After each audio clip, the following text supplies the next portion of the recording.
Comment on fait le tracé géométrique d'une anse de panier? On regarde ça tout de suite.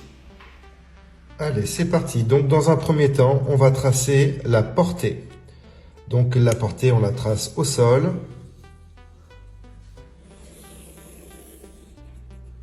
Voilà. Donc, on va partir du principe qu'on a 12 cm. Voilà. Alors, bien sûr, après, il faudra travailler à l'échelle réelle. L'échelle 1. Donc là, on va tracer directement l'axe, donc à 6 cm. Donc là, c'est facile parce que c'est tout petit. J'ai pas besoin de prendre un cordeau ou une grande équerre. Là, je fais prolonger mon trait d'axe. Voilà. Donc voilà mon axe. Donc comme pour donc là c'est le même début que pour un arc surbaissé.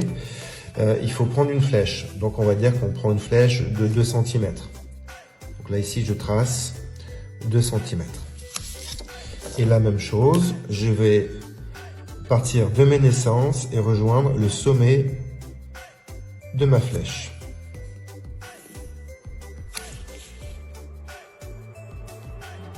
Voilà, donc là jusqu'à présent, c'est exactement pareil. Il n'y a rien qui change. Bon, maintenant ce que je vais faire, c'est que je vais prendre le compas. Ok. Et là, je vais tracer un plein cintre.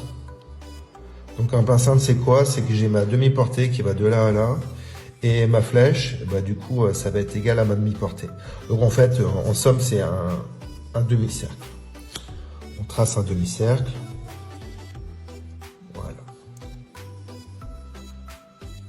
Une fois que j'ai fait ça, je vais tracer un cercle qui aura pour centre le sommet de ma flèche et qui aura comme rayon, là ici, le haut de mon cercle, de mon demi-cercle que j'ai tracé précédemment.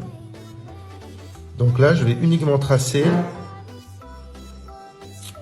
de manière à couper le segment que j'ai réalisé de ce côté et de ce côté. Voilà, là j'ai coupé en ce point, ici et ici.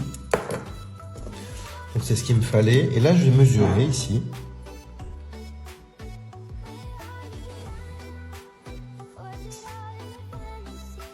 Voilà, donc là j'ai 24 mm exactement. Et là, j'ai pareil. Hein, voilà, bon.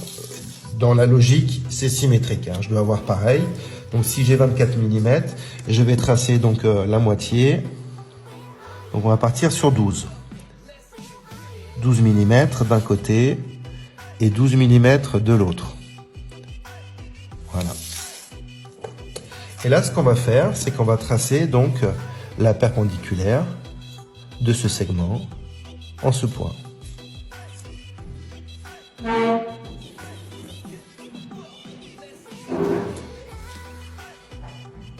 Donc là, on fait la même chose ici.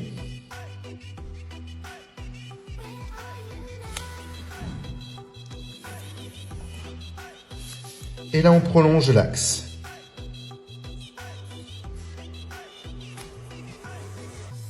Donc, logiquement, on doit tomber à peu près bon ici, là. Hop. Donc là, j'ai fait le plus gros. J'ai un premier point de centre qui se situe ici. J'en ai un second qui se situe au niveau de ma portée. Et j'en ai un troisième qui va se situer pareil à l'opposé. Donc là, maintenant, mes points de centre, j'ai plus qu'à prendre mon compas, une pointe sèche, ici au premier point, j'ouvre de là à là,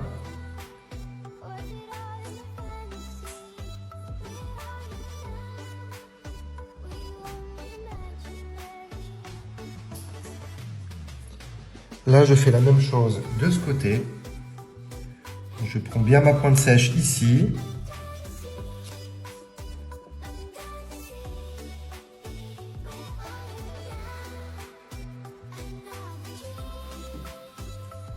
et ensuite, est-ce que ça va, je vais y arriver? Non, je vais pas y arriver. Le compas est trop petit. Donc voilà, là j'ai un problème technique. Mon compas est trop petit pour pouvoir réaliser l'arc de cercle ici.